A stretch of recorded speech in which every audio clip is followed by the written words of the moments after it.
들어갔습니다.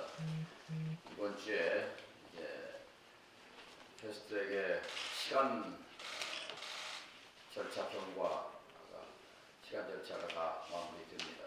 27일 이후에는 언제든지 국회 본회의에 상정할 수 있고, 논의상 국회의장께서 예고한 대로 12월 2일 예산안 처리, 그리고 12월 3일 9일 사이에 선거제 규정, 공수처, 그리고 검경, 사건 조정, 그리고 패스트트랙을 이미 통과한 유치원 3법 등이 기다리고 있습니다. 선거제 개혁이 마침내 긴 터널을 지나왔습니다. 이제 막바지 장애물들이 돌출을 하고 있습니다만, 이것을 극복하고 마침내 전면적인 대전환은 아니지만 87 체제 전환이 시작될 겁니다. 6월 항쟁으로 대통령 직선제와 함께 소선거구제는 정치적 자유화를 이룩했지만, 그 과정에서 불평등 양극화의 심화와 사회경제적 자유의 침해라는 부작용이 심각해졌습니다. 이제 87 체제를 손보는 차원에서 절대적 권력 집중, 제왕적 대통령제를 손보는 헌법개혁과 함께 승자 독식으로 다양한 시민들의 목소리를 대변하지 못하고 있는 국회 구성 원칙을 바꿔야 합니다. 그런 점에서 제1야당 대표의 단식 투쟁은 시대착오적입니다. 안타깝습니다. 과거 야당 지도자들이 권력에 저항해서 단식을 할 때는 대의가 있었습니다. 대의 명분이 국민의 기본권 보장을 위한 인권과 민주화라는 대의에 공모하는 그런 자기희생적 단식 투쟁이었습니다만, 지금 제1야당 대표의 단식에 대의 명분은 보이지 않습니다. 자당 이기주의가 있을 뿐입니다. 연동형 비례로 바꾸면 자신들이 독식할 수 있는 의석이 줄어들 수 있다는 자기중심적 이해관계만 있을 뿐 대의 명분은 없습니다. 또 하나, 민주당의 개혁 의지 박약에 대해서 지적하고자 합니다. 무엇을 망설이는 것입니까? 서슴없이 대의에 입각해서 개혁에 열쳐 나서야 합니다. 지금 집권 여당의 주류는 민주화 운동에 헌신했던 386 세력이 중심에 있습니다. 감옥에 있을 때, 탄압받을 때 그들이 꿈꿨던 세상은 도래했습니까? 아니지 않습니까? 아직도 도시 빈민이 자살하는 나라, 이런 나라를 그대로 두고 이대로의 정치체제가 좋다고 생각하는 그런 운동권 출신이 있다면 이미 자격 박탈입니다. 아무랬던 시대에 정치적, 경제적 민주주의를 꿈꿨던 젊은이였다면 다시 한번 초심으로 돌아가서 개혁의 목소리를 내주기 바랍니다. 언제부턴지 그들로부터 개혁의 목소리가 사라졌습니다. 기득권 수호의 목소리만 들릴 뿐입니다. 386 후배 세대에게 간곡히 권합니다. 이 개혁의 시대에 전면에 서시기 바랍니다.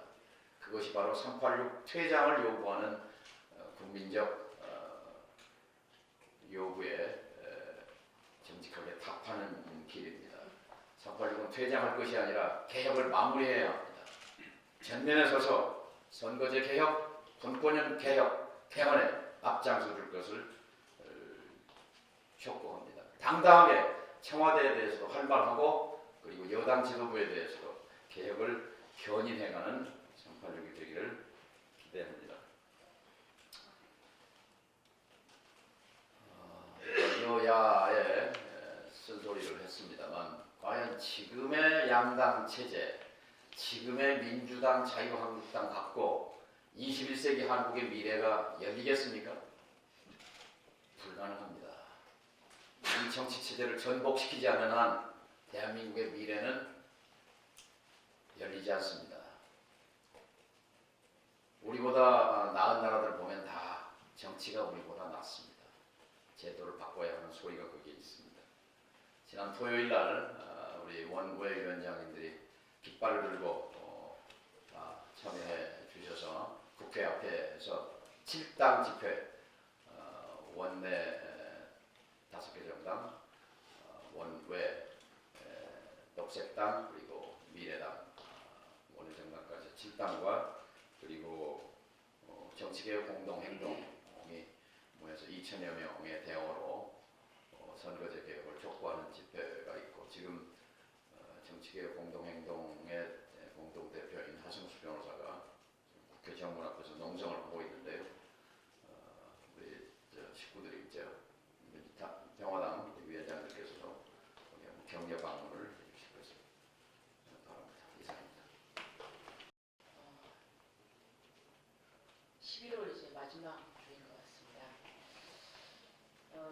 지난 22일 청와대는 언제든지 종료할 수 있다는 전제하에서 지소미아 종료를 연기한다고 발표했습니다. 한일 간 수출 관련 대화가 정상적으로 진행되는 동안 일본을 상대로 한 WTO 제소도 중단한다고 발표했습니다. 이 발표를 두고 대부분 언론은 외교적 패배라고 판정하지만 청와대는 문재인 대통령의 원칙과 포용의 외교적 승리라고 찬찬하고 있습니다. 저는 처음부터 지소미아 폐기로 미국이 일본을 압박하도록 만드는 것은 어렵다고 주장했습니다. 그러나 지금 제 평가를 놓고 왈가왈부할 때가 아니기 때문에 말을 아끼겠습니다. 지금 중요한 것은 앞으로 우리가 어떻게 대처해야 외교적 승리를 가져올 것인가 하는 부분입니다. 당장 일본 아베 총리는 우리는 아무것도 양보하지 않았다고 했으며 일본 언론은 퍼펙트 게임이라는 용어까지 구사하면서 외교적 승리라고 선전하고 있습니다. 어제 정우영 국가안보실장은 이번 조치에 대한 일본 언론들의 평가에 대해서 견광부회라고 비판하고 한국 측이 지소미아 연장하고 WTO 제소 절차 철회 의사를 밝혀서 일본이 응했다는 식으로 보도하고 있는 일본 언론에 대해서 유감을 표명했습니다. 정 실장은 일본 경제산업성이 합의 내용을 왜곡하고 부풀려서 발표했다고 주장했습니다. 구체적으로 일본은 우리가 사전에 WTO 제소 절차 중단을 통보해서 협의가 시작됐다고 했지만 우리 측이 지소미아 종료를 통보한 다음에야 일본 측이 우리와 협의하자고 제의해왔고 그때부터 협의가 진행됐다고 얘기했습니다. 정 실장은 일본이 신의성실 원칙을 위반한 것에 대해서 외교적 경로와 어제 한일 외교장관 회의를 통해서 강력 항의했고 일본 측은 경산성에서 부풀린 내용을 발표한 것에 대해서 사과했다고 말했습니다. 그런데 이에 대해서도 요미우리 신문은 일본 경산성에서 사과를 받았다는 정 실장의 발언에 대해 일본 정부가 부인했다고 보도했습니다. 지금 한일 간에 벌어지고 있는 다툼은 단순히 말싸움이 아닙니다. 이후 협상의 주도권을 놓고 벌이는 명분 싸움입니다. 우리가 지소미아 종료 기회를 알리고 일본이 협상을 걸어왔다면 협상의 주도권은 우리가 갖게 될 것입니다. 그러나 만약 우리가 WTO 제소 중단을 알리고 일본이 협상에 응한 것이라고 하면 일본은 수출 규제에 대응하는 우리나라의 명분이 약하다고 대내외적으로 선전할 것입니다. 지금 일본이 그렇게 움직이고 있습니다. 외교전에서 명분 싸움은 반드시 이겨야 하는 전쟁입니다. 지금 정부는 신의성실 원칙에 어긋나지 않는 한 명분전에서 이기기 위해 모든 수단을 아끼지 않아야 합니다. 그래야 강제징용 대법원 판결의 취지를 지키고 부당한 일본의 경제 보복을 전 세계에 알릴 수 있습니다. 이와 함께 참고할 내용이 하나 있습니다. 작년 10월 26일 일본 아베 총리는 7년 만에 중국을 공식 방문해서 시진핑 주석에게 1대1로는 잠재력 있는 구상으로 일본이 제3국 시장 공동개척을 포함한 광범위한 영역에서 중국과 협력을 강화하기를 희망한다고 말했습니다. 작년 10월엔 2차 북미 정상회담 일정이 논의되고 국내적으로는 김정은 위원장의 서울 답방이 기대되던 시기였습니다. 이때 아베 아베 총리는 중국에서 트럼프 정부의 인도 태평양 전략에 정면으로 배치되는 1대1로에 협력한다고 발표한 것입니다. 당시 일본 외교의 목표는 변동하는 아시아 외교 무대에서 목소리를 내는 것이었습니다. 우리에게는 북핵 문제 해결과 한반도 평화가 가장 중요한 외교적 목표입니다. 이 목표를 위해서 우리는 일본의 외교 전략을 참고할 필요가 있습니다. 명분 싸움에서 이기고 한반도 평화를 위해서 광폭 행보를 펼쳐야 할 때입니다. 이상입니다.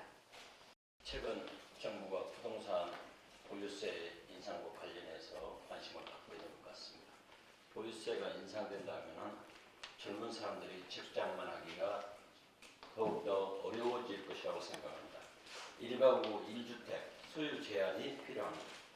아파트 가격이 평당 1억 원이 넘고 강남 사고와 마용성이라는 용어가 등장하는 문재인 정부의 부동산 정책은 실패했습니다.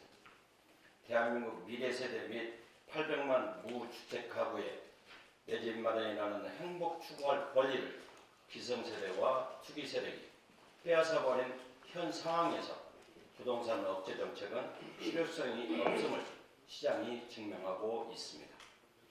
미래세대의 부채를 줄여주고 삶의 가치를 위해 1가구 1주택 이상 소유 금지를 제한합니다. 2019년 11월 19일 통계청 발표한 주택 소유 결과에 따르면 전체 가구 수는 1,997만 9천 가구이고 주택 소유 가구는 1,123만 3천 가구인데 56.23%입니다. 무주택 가구는 874만 5천 가구로 43.77%가 집이 없습니다. 전체 주택 1,763만 3천호 중 1주택 소유 가구는 46.23%인 815만 2천호를 소유하고 있고 다주택자들이 948만 호를 소유하고 있습니다. 1가구 1주택 소유 제한 시 대한민국 전체 가구가 주택을 소유할 수 있습니다. 전체 주택 1,763만 3천호 중 1주택 보유수는 46.23%, 2주택 보유수는 25.10%, 3주택 보유수는 9.66%, 4주택 보유수가 3.43%, 5주택 이상 보유수가 15.87%입니다. 가구 아닌 소유자 기준으로 살펴보면 5주택 이상 소유한 사람이 11만 7,179명이고 보유한 주택은 123만 7,373호나 됩니다. 2017년 대비 주택 51만 호 증가했지만 그중 주택 소유가 주택을 소유한 자가 23만 가구이고 나머지 27만 가구는 다주택자들이 줍줍이가 되었습니다. 여기서 줍줍이라는 얘기는 부동산을 주어 담기를 하는 용어로서 최근에 언어로 사용되고 있습니다. 30만 호 건설한다고 하지만 줍줍이 대상이 명백합니다. 사유제한 침해라고 할 수도 있겠지만은 사유재산권이 국민 행복 추구권을 앞서지는 못할 것입니다. 기성세대와 기업은 주택을 통한 부의 축적과 부의 대물림을 해왔습니다. 대한민국 헌법 제121조에 명시된 경자유전 원칙에 따라 농지법 6조 1항에 농지는 자기 농협 경영에 이용하거나 이용할 자가 아니면 이를 소유할 수 없도록 해놓습니다. 1가구 1주택자가 넓은 집으로 이사할 때 한시적으로 1가구 2주택 기간을 6개월 정도 허용하는 등 법적 형평성을 고려한 주택 소유 제한 제도에 대해서 정부나 정치권이 공론해야 할 시점이라고 생각합니다. 이상입니다.